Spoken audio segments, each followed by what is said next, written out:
Hello. हाँ बोल रहा हूँ। हाँ जानता हूँ। तुम्हारे पैसे ना मैं छाती पे लेके नहीं जाने वाला हूँ। और वैसे भी जब तुम लोग कार्ड बेचते हो तुम्हारे मुंह से मिठास टपकती है। हाँ जानता हूँ। हाँ जानता हूँ तुम कंप्लेंट कर दोगे। मुझे भी सुबह सुबह तुम्हारी आवाज सुनने का कोई शौक नहीं है। चाय ले लीजिए, ठंडी हो जाएगी।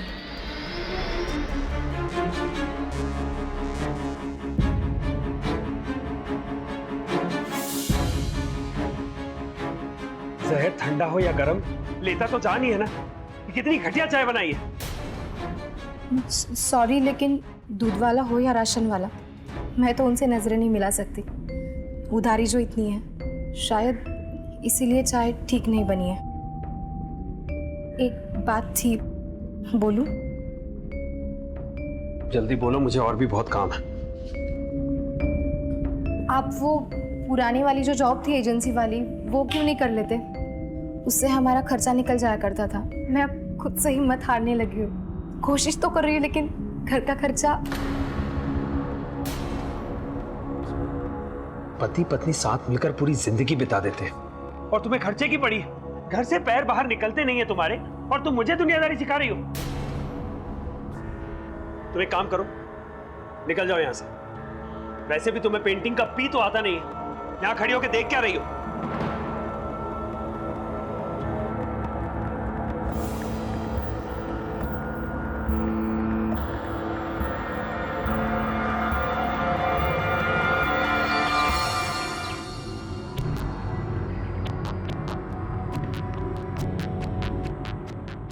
Thank you. निखिल, मुझे माफ कर दो। मुझे से बार बार पैसे मांगना बिल्कुल नहीं अच्छा लगता है, लेकिन तुम्हारे अभिषेक जीजू। ओके दीदी। तुम तो जानते ही हो, वो काफ़ी टाइम से ना घर पे ही बैठे हुए हैं। मुझे तो अब 2 टाइम का खाना बनाना भी मुश्किल लगता है।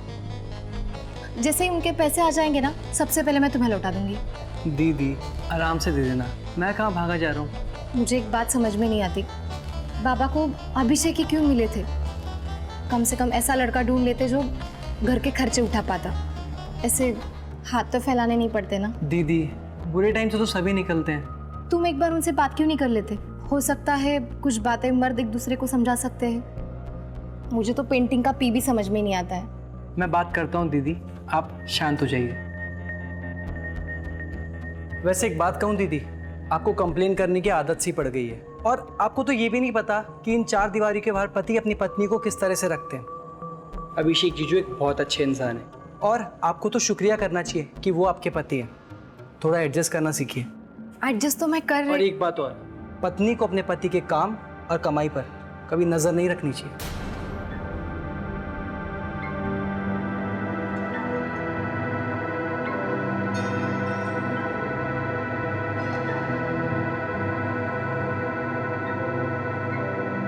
अभिषेक जी, इन सारी पेंटिंग में से आपकी एक भी पेंटिंग नहीं बिकी। ये कैसे हो सकता है? आप तो बड़े बड़े वादे कर रहे थे, अब कहाँ गए आपके सारे क्लाइंट्स? मुझे तो लगता है आपने सही लोगों को मेरी पेंटिंग दिखाई नहीं होगी। देखिए अभिषेक जी, जमाना बदल गया है। इंटरनेट खोल के देखिए तो आपको हजारों ऑप्शंस मिलेंगे। आपका काम, आपका पेंटिंग ऐसा होना चाहिए कि देखने वाले की नजर कहीं और न जाए। आप आर्ट का सौदा करते हैं, उसे समझ कहाँ पाएंगे? अभिषेक जी, एक बार आप नाम बना लीजिए, फिर आपके खाली कैनवस में भी लोग मतलब ढूंढने लगेंगे। तुम्हारा दिमाग भी ना खाली कैनवास की तरह बिल्कुल खाली है। निकल जाओ यहाँ से। मुझे ना तुम्हारी शक्ल भी नहीं देखनी, और मुझे अपनी पेंटिंग्स ऐसे इंसान को तो बिल्कुल नहीं बेचनी जो उसकी इज्जत नहीं कर सकता। तुमसे भी बड़ा डीलर ढूंढ के लेके आऊंगा, और फिर पहले तुम्हें दिखाऊंगा मेरे आर्ट की वैल्यू। देखिए अभिषेक जी, आर्ट की दुनिया में ऐसे ही चलता है। आपको दुनिया को कुछ अलग हट के देना होगा, तभी आपका पेंटिंग बिकेगा। मुझ पे एक मेहरबानी करिए, आप प्लीज यहाँ से चले जाइए। ऑटो आपको बाहर से मिल जाएगी, ठीक है? नमस्ते। हाँ नमस्ते नमस्ते।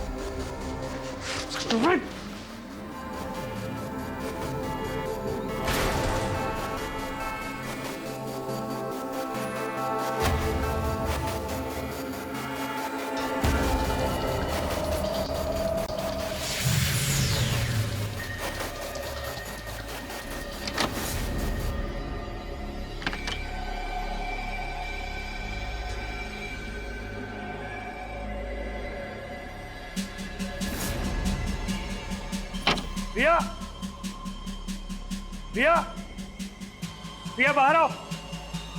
रिया, ये हॉल का टीवी कहाँ गया? उन्होंने कहा EMI नहीं भरा है तो टीवी वापस लेके जा रहे। प्लीज मेरी बात सुनिए, मैं कुछ गलत नहीं कह रही हूँ।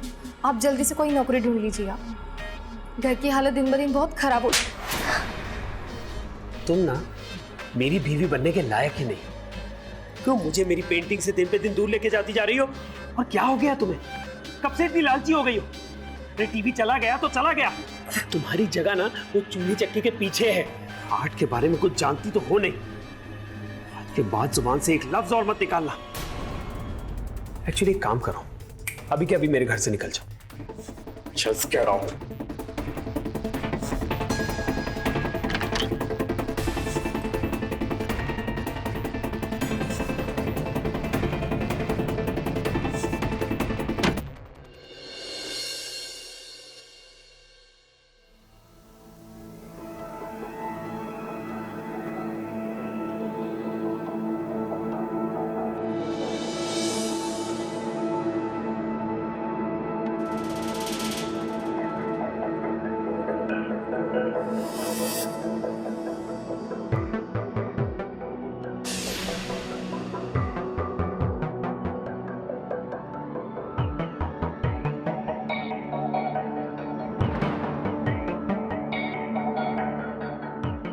Excuse me. I surrender. I am so sorry. Actually क्या है, मैं एक आर्टिस्ट हूँ। जहां भी आर्ट देखता हूं उसे कैद कर लेता हूं। आप बहुत खूबसूरत लग रही थी, अपने आप को रोक नहीं पाया। बस आपकी खूबसूरती को इस कागज पे उतार रहा था। वैसे अभी अधूरी है, लेकिन अगर आपको रूड लगा हो तो आई एम श्योर कि मेरी गलती की सजा आपके साथ एक कप चाय ही हो सकती है। तो मेरे साथ चाय पीना आपके लिए सजा होगी? नहीं नहीं नहीं, not at all. By the way, I am Abhishek. हम शालिनी। आप पेंटिंग्स बनाते हैं और मैं उन्हें उनकी मंजिल तक पहुंचाती हूँ। Bye the way, I am sure कि इसके अलावा भी आपने बहुत सारी खूबसूरती अपने कैनवास में कैद कर रखी है। मेरी पेंटिंग्स अपने आप में एक मंजिल है मैडम, जिन तक लोग पहुंचना चाहते हैं। मैं उन्हें इस तरीके से बाजार में नुमाइश के लिए नहीं लगाता। हाँ, अगर आप उन्हें परखना चाहती हो तो स्टूडियो आ जाइए, वैसे पास में ही है। नहीं नहीं, आज तो कुछ और प्लान्स हैं। पर वीकेंड पे क्या कर रहे हैं आप? मैं हफ्ते के 7 दिनों का मोहताज नहीं हूँ मैडम, कभी भी आ जाइए। बस नंबर मुझे दे दीजिए। श्योर।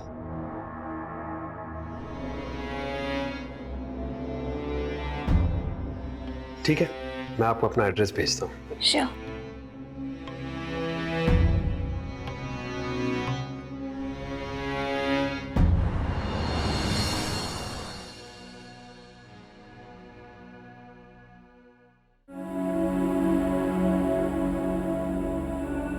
और ये देखो, ये वाली मैंने अभी बनाई है।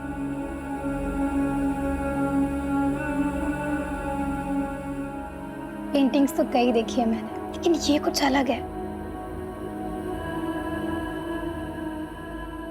वैसे ये बात माननी पड़ेगी, रंगों का अच्छा चुनाव है तुम्हारा। You know what, I just love the colour scheme, I just love the texture. एक पेंटर की पेंटिंग उसके दिल का दरवाजा होती है। उसकी पेंटिंग उसके बारे में सब कुछ बता देती है। तुम्हारे दोस्त तुम्हारी बहुत तारीफ करते होंगे ना? मेरा तो एक ही दोस्त है, मेरा ब्रश।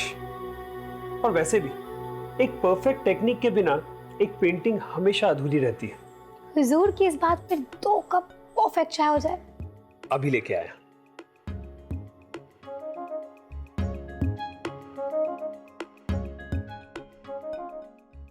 वैसे तुम्हें पेंटिंग्स के लिए इंस्पिरेशन कहाँ से मिलती है? मेरी माँ से। जब मैं 8 साल का था, वो हमें छोड़ के चली गई। तब से मुझे लगता है कि मेरी जो सारी पेंटिंग्स है ना, वो भी अधूरी है।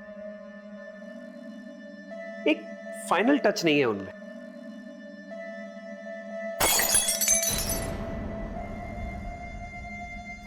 ओ no, no, I'm so sorry, गलती से हो गया। अरे दैट्स फाइन, तुम्हारे हाथ से खून निकल रहा है। I'm so sorry, I'm so sorry। अरे इट्स ओके, मैं अभी फर्स्ट एड लेके आता हूँ, यहीं रुको।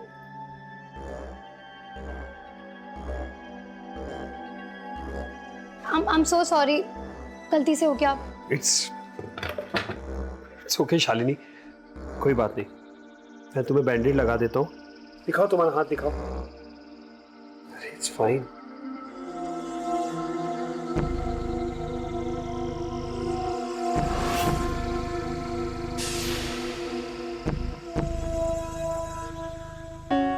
अनबिलीवेबल, मिल गया फाइनल टच।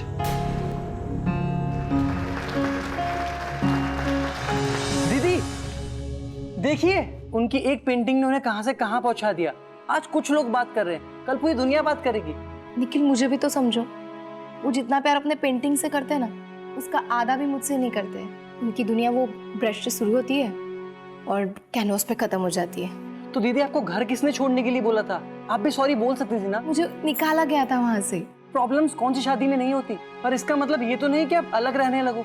शायद तुम्हें जो नजर आ रहा हो मुझे नहीं आ रहा। तुम इतना कह रहे हो तो मैं सोचती हूँ। सोचूंगी? अभी कॉल कीजिए जीजू को और कांग्रेचुलेट कीजिए। मैं कर दूंगी कॉल। आप बस उन्हें कॉल मत कीजिए, अभी अपने बैग्स पैक कीजिए, घर पे जाइए और जीजू को सरप्राइज कर दीजिए। आई एम श्योर उन्हें बहुत अच्छा लगेगा। तुम ठीक कह रहे हो। ये हुई ना बात दीदी।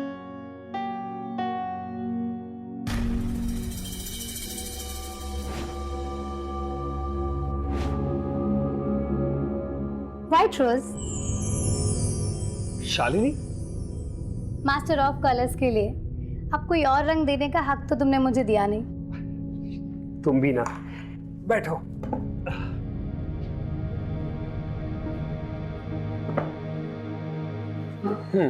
Congratulations for your success. Thank you so much. बस एक बात है, तुम कभी भी अपनी खूबसूरती से मुझे इंस्पायर करने का मौका नहीं छोड़ती। थैंक यू बोलने की और भी वजह है तुम्हारे पास। मैंने तुम्हारी पेंटिंग में 4 चांद जो लगा दिए। Well in that case thank you once again. So इसका मतलब ये है कि मैं तुम्हारी लेडी लक हूँ। यू नो, कहते हैं कि इस दुनिया में हर तरक्की के पीछे एक औरत का हाथ होता है, लेकिन तुम्हारी तरक्की के पीछे डेफिनेटली मेरा हाथ। मुझे अब तक तुम्हारा वो रिएक्शन याद है। मैं तो फैन हो गई हूँ तुम्हारी। नो, वो लम्हा मेरे दिमाग से कभी नहीं मिटी। तुम बिल्कुल सच कह रही हो शालिनी। तुम ना सच में मेरी लेडी लक हो, मेरी किस्मत को चमका देने वाली। ये देखो, ये वही कांच का टुकड़ा है जिससे तुम्हारा हाथ कटा था। मैंने अब तक इसे संभाल के रखा है।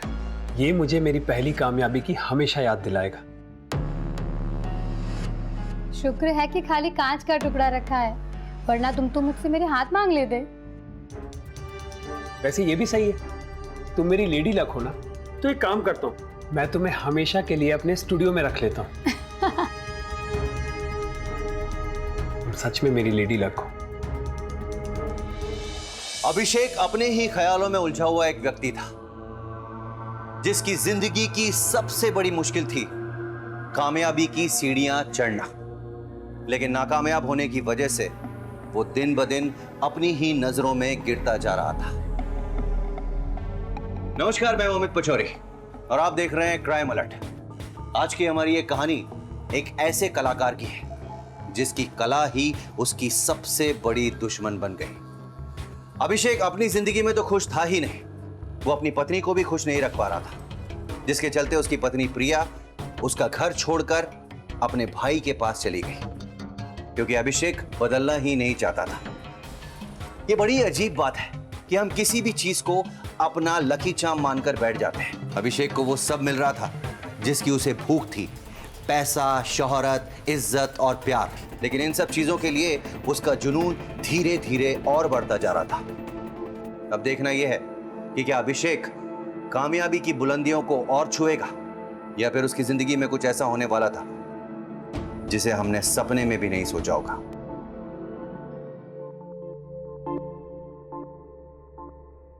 Happy birthday to you, happy birthday.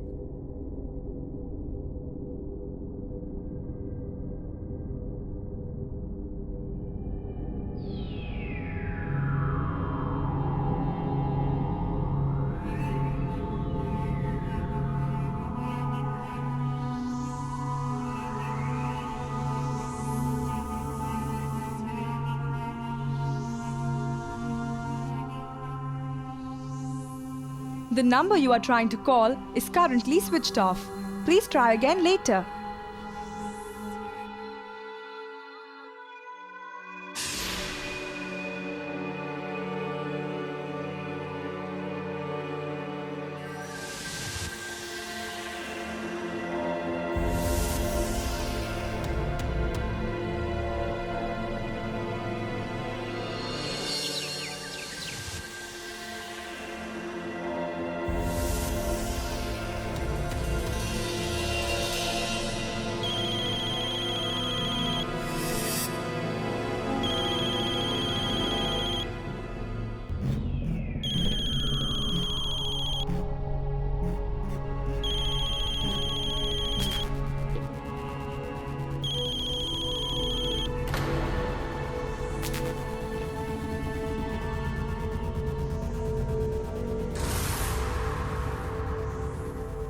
ये औरतें सब की सब धोखेबाज हैं।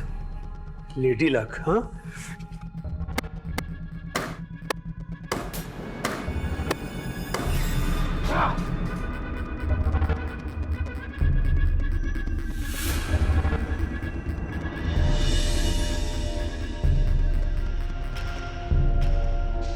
दीदी दीदी दीदी, आप शक्कर डालना भूल गए, प्लीज दे दिए। दीदी, मैंने शक्कर मांगी है। ये सॉरी। क्या हुआ दीदी? दीदी, आप किन ख्यालों में खोई हुई हो? अभी भी जीजू के बारे में सोच रही हो ना?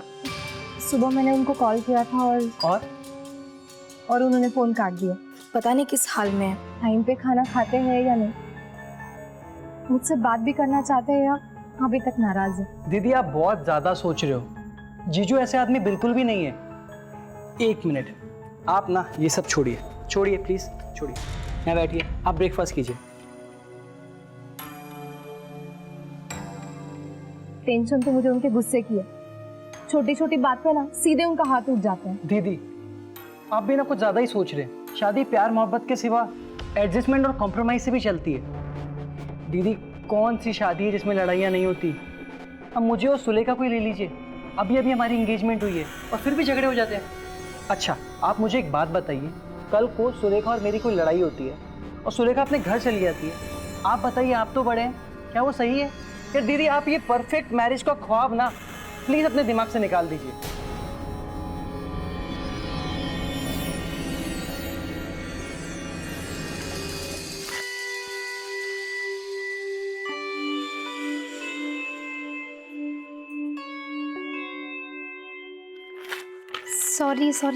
सॉरी अभिषेक, मुझे आना चाहिए था। आई नो, मेरे फ्रेंड्स ने मेरे लिए सरप्राइज पार्टी रखी थी। तुम तो मेरे सबसे अच्छे दोस्त हो, तुम तो बुरा नहीं मानोगे ना? क्या मैं भी तुम्हारे दोस्तों की गिनती में आता हूँ? ये कैसा सवाल है? ऑफ कोर्स तुम मेरे दोस्त हो। तुम रात भर दोस्तों के साथ घूम रही थी, मैं तुम्हें कॉल पे कॉल कर रहा था। कम से कम एक मैसेज तो कर सकती थी। एक मिनट, मेरी बात सुनोगे? कल शाम को मार्केट गई थी, मेरा फोन गुम गया है, कैसे कॉल और मैसेज करती? एंड यू नो, मेरे फ्रेंड्स ने मुझे बर्थडे के लिए पार्टी नहीं दी, मुझे नई जॉब मिल गई है। नई जॉब? हाँ, आप मुंह तो मीठा कर सकते हो ना। प्लीज अभिषेक, आप तो समझो ना, फाइनली मुझे मेरी ड्रीम जॉब मिल गई है, वो भी दिल्ली के बहुत बड़े एग्जीबिशन हाउस में। दिल्ली? तुम ये शहर छोड़कर जा रही हो और तुमने मुझसे एक बार पूछा तक नहीं? इसमें तुमसे क्या पूछना? मेरी लाइफ है, मेरा डिसीजन है। तुम्हारी लाइफ नहीं, हमारी लाइफ है। मुझे तो हमेशा ये लगता था कि गुड लक बनके तुम हमेशा मेरे पीछे पीछे रहोगी।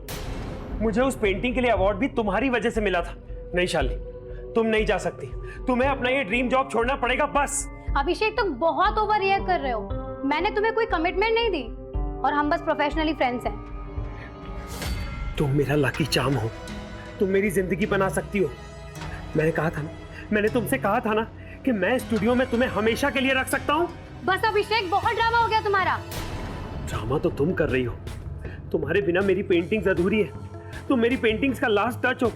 मैं अपनी लकी मैस्कॉट को ऐसे कैसे जाने दे सकता हूँ? दूर हटो मुझसे, पागल हो चुके हो तुम।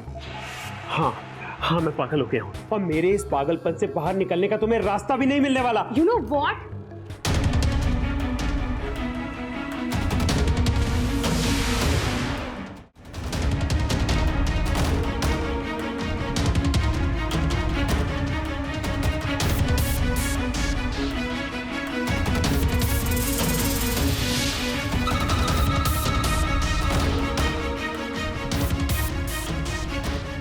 शालिनी, तुम तो मेरा लकी चार्म थी ना। तुम क्यों मुझे छोड़ के चली गई थी?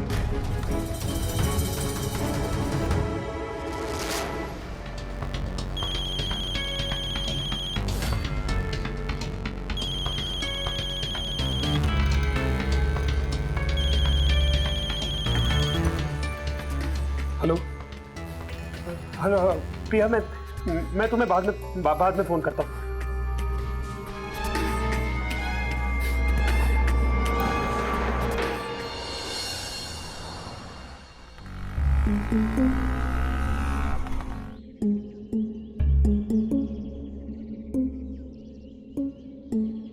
एक्सक्यूज मी,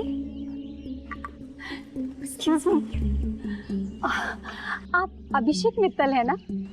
मैं आपकी पेंटिंग की बहुत बड़ी फैन हूँ। क्या कमाल की पेंटिंग बनाते हैं आप। उप्स, सॉरी, मैं अपने आप को आपसे इंट्रोड्यूस कराना तो भूल ही गई। I am Tiya. एक्चुअली मैं एक जर्नलिस्ट हूँ। I feel so lucky. Sir, मैं आपका इंटरव्यू ले सकती हूँ? अभी तो पॉसिबल नहीं हो पाएगा। मेरा नंबर ले लीजिए। ठीक है जी, बोलिए। 9861। फोन पे इंटरव्यू का टाइम फिक्स कर लेंगे। श्योर श्योर सर, जैसा आप ठीक समझें। Thanks a lot sir. Thank you.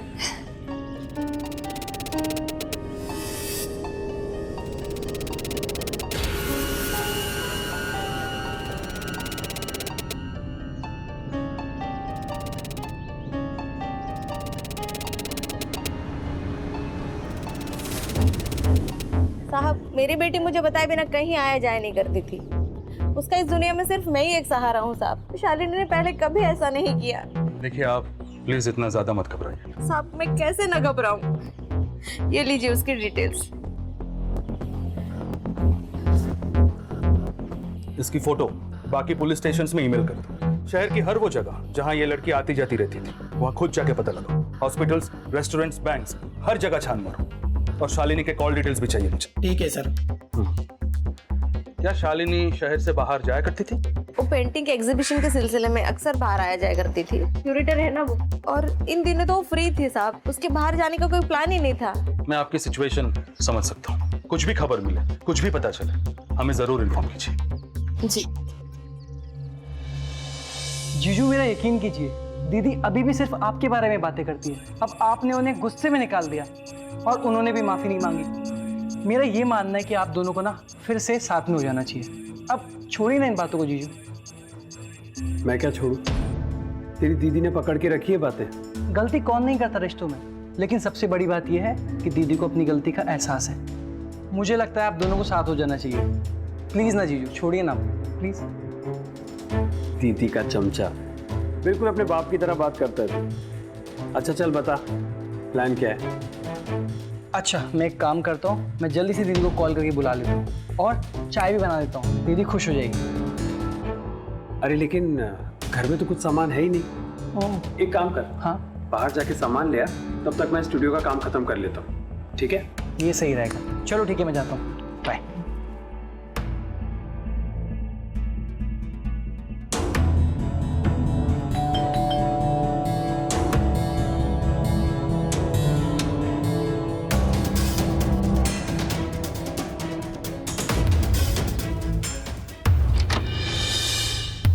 Mister अभिषेक मित्तल। जी हाँ, अंदर आइए।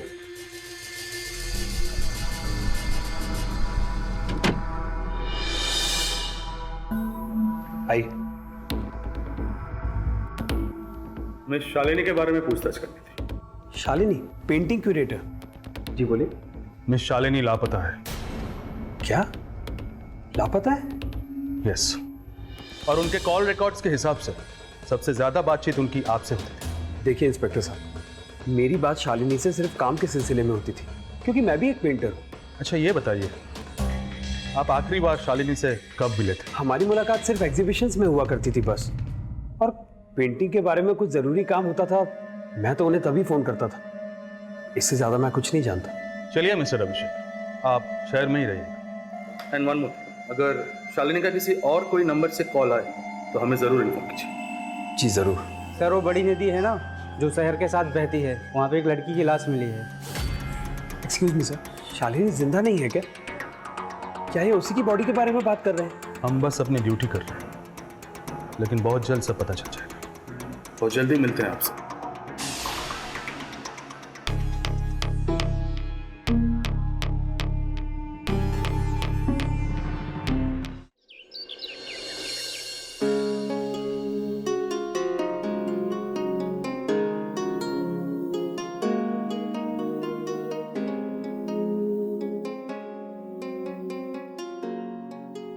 अब लग रहा है घर।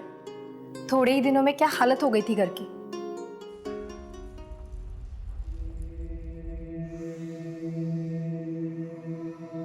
ये तो अभिषेक के लिए चिट्ठी है, ये रख देती हूँ।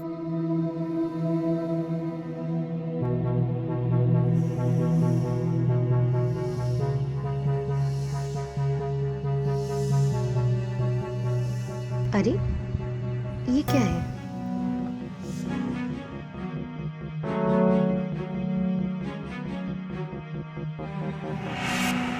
टूटा हुआ कांच यहाँ पे क्यों रखा है? फेंक देती हूँ। प्रिया अभिषेक को दूसरा मौका देना चाहती थी, लेकिन अभिषेक किसी और ही मौके की तलाश में था। एडजस्टमेंट्स, कॉम्प्रोमाइजेस के नाम पर एक लड़की अपना सब कुछ कुर्बान कर देती है किसी और पर, लेकिन हर बार उसे वो इज्जत नहीं मिलती जो इज्जत उसे मिलना चाहिए। प्रिया को शालिनी के बारे में जरा भी भनक नहीं थी, और होती भी कैसे, क्योंकि अभिषेक ने अपने काम को बड़ी सफाई से अंजाम दिया था। लेकिन कहते हैं ना कि झूठ छुपाए नहीं छुप सकता, एक ना एक दिन सामने आ ही जाता है। पुलिस ने शालिनी के कत्ल की छानबीन शुरू कर दी थी। अभिषेक को इस बात का एहसास था कि वो गलत है। अब देखना यह है कि क्या प्रिया की खुशियां वापस आ पाएंगी या नहीं।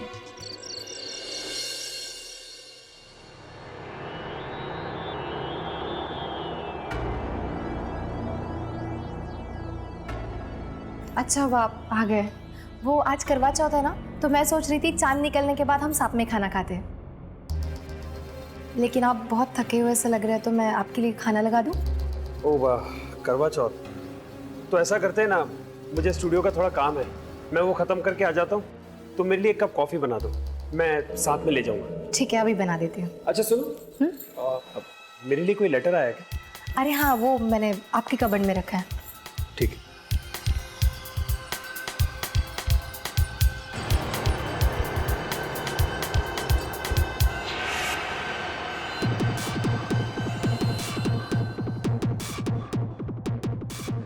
प्रिया, प्रिया बाहर आओ। प्रिया इधर आओ। प्रिया। हाँ? सुनो, एक छोटा सा कांच का टुकड़ा था, ऐसे कपड़े में लपेटा हुआ, तुमने कहाँ रखा है? अरे आप भी ना, कांच का टुकड़ा कोई घर में रखता है क्या? आपको पता है कितना अपशगुनी होता है? और आपका हाथ कट जाता तो? अरे लेक्चर देना बंद करो, ये बताओ कि वो कांच का टुकड़ा रखा कहाँ है? मैंने वो कचरे में फेंक दिया। क्या? अरे कचरे में तो बहुत समय पहले तुमने अपना दिमाग फेंक दिया था। तुम क्या समझती हो? तुम बहुत बड़ी गृहिणी हो, अब तुम सोचोगी कि इस घर में क्या होगा क्या नहीं। एक फोन करके मुझे पूछ नहीं सकती थी? तुम्हें पता भी है वो कांच का टुकड़ा कितना इंपॉर्टेंट था मेरे लिए? कितने कम समय में कितना बड़ा असाइनमेंट बनाना है मुझे पेंटिंग का। वो घर में पड़ा हुआ कांच का टुकड़ा, उसके लिए आप मुझ पे इतना चिल्ला रहे हो? वो खाली एक कांच का टुकड़ा नहीं था। तुमने क्या कसम खा के रखी है कि जिंदगी में मुझे चैन से काम करने ही नहीं दोगी? मुझे सच में पता नहीं था वो आपके लिए इतना जरूरी है। प्लीज गुस्सा बंद कीजिए। मैं बहुत खुश था तुम्हारे बिना, क्यों तुम मेरी लाइफ में वापस आ गई हो? मैंने आपका इतना साथ दिया, आपको समझने की कोशिश की, और आप वो अपशगुनी कांच के टुकड़े के लिए मुझे लगा कि चांद था वो मेरा। अपशगुनी तो तुम हो, चुप क्यों नहीं हो जाती हमेशा के लिए? तुम मुझे छोड़ के क्यों चली गई प्रिया? क्यों किया तुमने ऐसा? तुम्हारी दीदी का कहीं आना जाना? नहीं इंस्पेक्टर साहब, उनका कहीं आना जाना नहीं था, और शादी के बाद तो उनके कोई दोस्त वगैरह भी नहीं थे। सर ये मिला।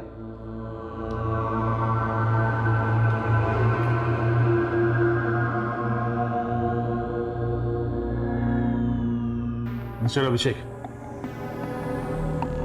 तो सही करो। प्लीज इंस्पेक्टर साहब, मुझे आप माफ कर दीजिए।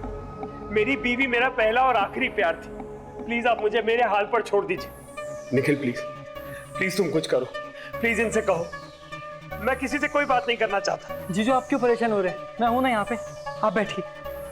इंस्पेक्टर साहब प्लीज अभी जीजू को अकेला छोड़ दीजिए, इन्हें आराम की जरूरत है। मिस्टर निखिल, हम आपकी हालत समझ सकते हैं, लेकिन हमें भी आगे जवाब देना है। पूछताछ के लिए तो करनी पड़ेगी। तो मुझसे कीजिए ना पूछताछ, मैं आपको सारे जवाब दूंगा। निखिल, मुझे कुछ देर अकेले रहना है, मैं स्टूडियो जा रहा हूँ। यहाँ रहूंगा तो और भी डिप्रेस हो जाऊंगा।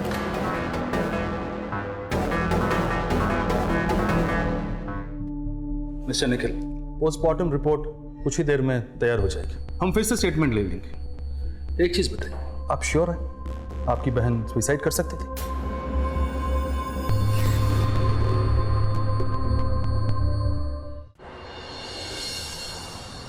कहते हैं कि इस दुनिया में हर तरक्की के पीछे एक औरत का हाथ होता है, लेकिन तुम्हारी तरक्की के पीछे डेफिनेटली मेरा हाथ है। सो इसका मतलब ये है कि मैं तुम्हारी लेडी लक हूँ। कौन है? अंदर आ जाइए। मिस्टर अभिषेक, मैं टिया, जर्नलिस्ट। हेलो, मैं आपका इंटरव्यू लेने आई हूँ। सो सॉरी, मुझे आने से पहले कॉल कर लेना चाहिए था ना। That's okay. एक्चुअली मैं अपने क्लाइंट के लिए ना एक पेंटिंग ढूंढ रही हूँ, और मैं कुछ ऐसा चाहती हूँ जो थोड़ा हटके हो, जैसे आपकी वो पहली पेंटिंग थी। ये तो अपने अपने पसंद की बात है मैडम। अच्छा एक बात बताओ, तुम तो बहुत सारे आर्टिस्टों से मिलती, क्या तुम्हें ऐसा लगता है कि तुम अपने आप के लिए लकी हो, या फिर क्या तुम अपने आप को उनके लिए लकी मानती हो? हाँ, मेरा मानना है कि मैं दूसरों के लिए लकी हूँ। बस फिर तो तुम मेरा भी लकी चार्म बन सकती हो। तुम्हें पता है, मेरा एक लकी चार्म, वो मेरी लेडी लक थी। उसने मेरी जिंदगी में आके मेरी जिंदगी बदल दी। उसकी एक आखिरी निशानी को मैंने संभाल के रखा था, क्योंकि मैंने उसे खो दिया। तुम चाहो ना तो फिर से मुझे कामयाबी की सीढ़ियों की तरफ ले जा सकती है। मिस्टर निखिल, चीजें अब साफ साफ दिखाई दे रही है। मतलब यही है कि केस अब सारा खुल चुका है। आपकी बहन के गले में रस्सी के निशान तो ऑलरेडी थे, पर साथ ही में ऐसे भी निशान पाए गए जैसे किसी ने उनका गला काफी देर तक दबाया हो। ये क्या बोल रहे सर आप? यस मिस्टर निखिल, शालिनी की बॉडी रिकवर करने के बाद यह साफ हो गया कि दोनों मर्डर एक ही इंसान ने किया है। ये रही पोस्टमार्टम रिपोर्ट। सर जी पहले तो मुझे कुछ समझ नहीं आया, मुझे लगा था कुछ गड़बड़ है। मेरी बहन सुसाइड के बारे में सोच भी नहीं सकती थी। मिस्टर निखिल, एक और बात मैं आपसे कहना चाहूंगा। अभिषेक के सिवा आपकी बहन को रस्सी से लटकते हुए किसी ने नहीं देखा। आप समझ रहे हैं ना मैं आपसे ये सब क्यों कह रहा हूं? कहाँ है मिस्टर अभिषेक मित्तल? मुझे अब निकलना चाहिए, मुझे कहीं और भी जाना था। क्यों? झूठ क्यों कह रही हो? सीधे सीधे कहो ना कि तुम मुझे छोड़कर जाना चाहती हो। क्या? तुम्हें एक हटके पेंटिंग चाहिए थी ना? हाँ, हटके पेंटिंग चाहिए थी ना? आओ मैं दिखाता हूँ। आओ, ये देखो, ये है मेरा मास्टरपीस। तुम्हारी नजरों के साथ साथ तुम भी इसमें कैद हो जाओगी। ये देखो, ये देखो।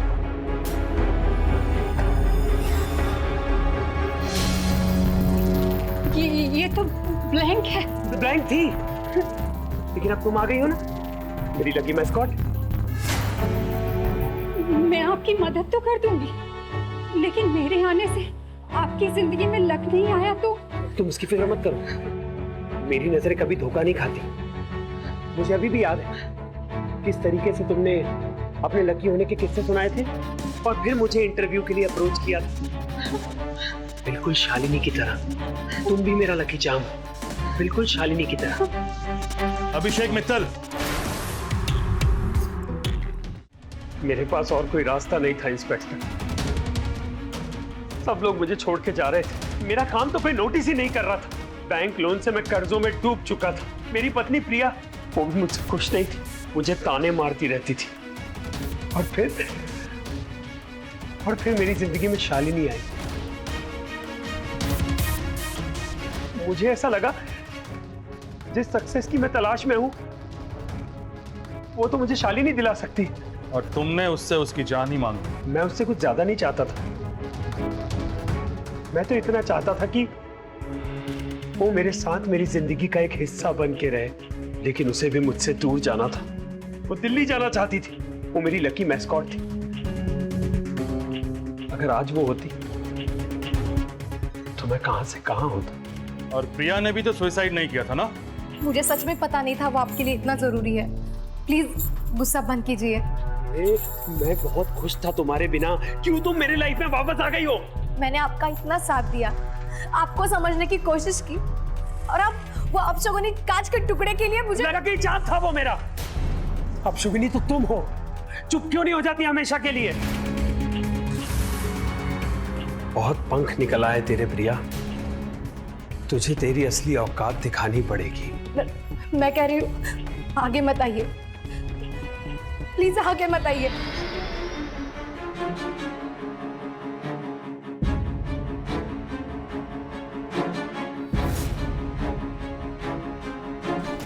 सबकी सब धोखेबाज थी इंस्पेक्टर। सब ने मेरे साथ खेला है, सब ने मेरा मजाक बनाया है। मैं बस अपनी कामयाबी के पीछे एक औरत का हाथ चाहता था। क्या मैं कुछ गलत चाहता था? एक लकी मैस्कॉट। अभिषेक एक आम पेंटर था जो अपनी जिंदगी में कुछ करना चाहता था, लेकिन नाकामयाबी की आग उसके अंदर ही अंदर धधक रही थी, जिसके चलते वो लकी मैस्कट जैसे वहम का शिकार हो गया था और खूनी बन गया था। अगर पुलिस वक्त पर नहीं पहुंचती तो अभिषेक तीसरा खून भी कर देता, क्योंकि उसे लग रहा था कि उसकी बदलती किस्मत की चाबी उसका गुड लक है। हमारे लिए यह जानना बहुत जरूरी है कि मेहनत का कोई भी शॉर्टकट नहीं होता। जरूरी है कि एक कलाकार केवल अपनी कला पर भरोसा करे, ना कि अपने अंदर के मतलबी ख्यालों पर। अभिषेक को जिंदगी ने कई बार मौका दिया बदलने का, लेकिन वो अपने आप को बदल नहीं सका। मनोविज्ञान के अनुसार ये एक संजीदा स्थिति है। जरूरी है कि हम हमेशा अपने आत्मसम्मान को ऊंचा रखें। जरूरी है कि हम हमेशा अपने आत्मविश्वास को ऊंचा रखें। हमारे समाज में मानसिक स्थिति यानी कि मेंटल हेल्थ के बारे में बात करना कोई पसंद नहीं करता। बड़े प्यार से इसे नजरअंदाज कर दिया जाता है। प्रिया को इस बारे में बात करनी चाहिए थी। उसे अपने पति के इस गलत व्यवहार को बर्दाश्त नहीं करना चाहिए था।